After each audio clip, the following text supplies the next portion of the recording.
Hi, this is Andrew Freedman, author of Thrive, the Leader's Guide to Building a High-Performance Culture. I'm here with today's Thrive Accelerator. In our exemplary performance system, this systematic approach to building a high-performance culture, there are 6 major influences that can either accelerate towards progress or actually decelerate progress. And today we're going to talk about one of those 6 influences. It's environments, systems, and resources.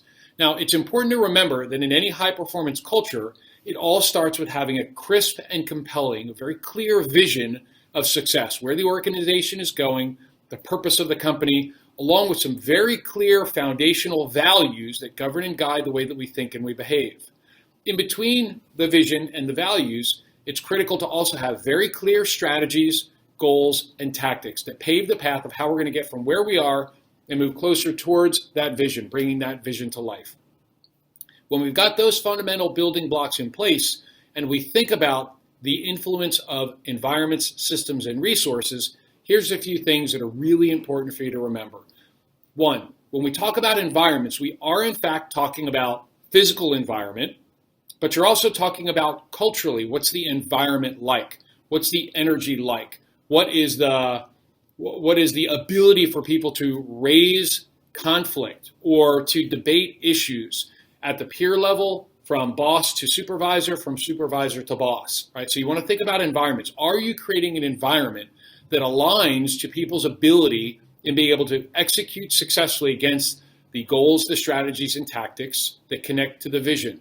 Is the environment one where people connect, where there's collaboration? And I mean intentionally. Are leaders eliminating barriers to those things? So if you've got a geographically disparate workforce, how are you fostering the environment of collaboration? How are you fostering the environment where it stirs up healthy debate, where you're really beating up and brainstorming and thinking about all the reasons why the moves we might make could work or may not work? Is that a regular practice? Is it not only encouraged, but is it built into the fabric of the organization?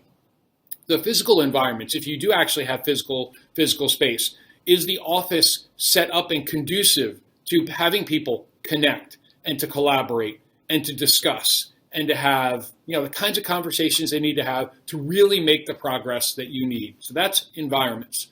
When you think about systems, sometimes people think about technology systems, and that is true. Do you have the right technology systems? Do you have the right systematic approach to your technology, right? Or have you built this Frankenstein-like approach to technology, just band-aiding things or tacking on additional technologies, not in a cohesively and an overarching architectured kind of way? So it is about technology systems. And are you developing those systems and deploying them in a way that really takes into account the work of the people doing the work, the frontline folks? Too often we see systems implemented without that frontline perspective. And when the users actually go to use the technology systems, it actually creates more problems for them than it does good. There's also the kind of systems we're talking about around work systems, and that are the organizational work processes, the workflow. For example, are you creating unintentional silos in the way that work is being done, meaning my department might have a service level agreement, and this other department that gets handed off work might have a service level agreement. But when you think about the totality of the time that it might take to resolve a customer issue or to hear an employee's suggestion and work through that and get them some feedback, is it actually creating more pain, more barriers to high performance than it is good? You really want to look at your entire work processes, your entire work systems, thinking about customer requirements in a way that aligns with your vision, your goals, your strategies, and your tactics. Think about the people that are doing the work in those work systems, and are you actually making their life easier to be able to complete their work? Are they more energized by the work processes, or are they frankly just beaten down? And then you want to think about resources, and resources could include technology, tools, templates. It's also humans. It's also insight. It's also best practice sharing.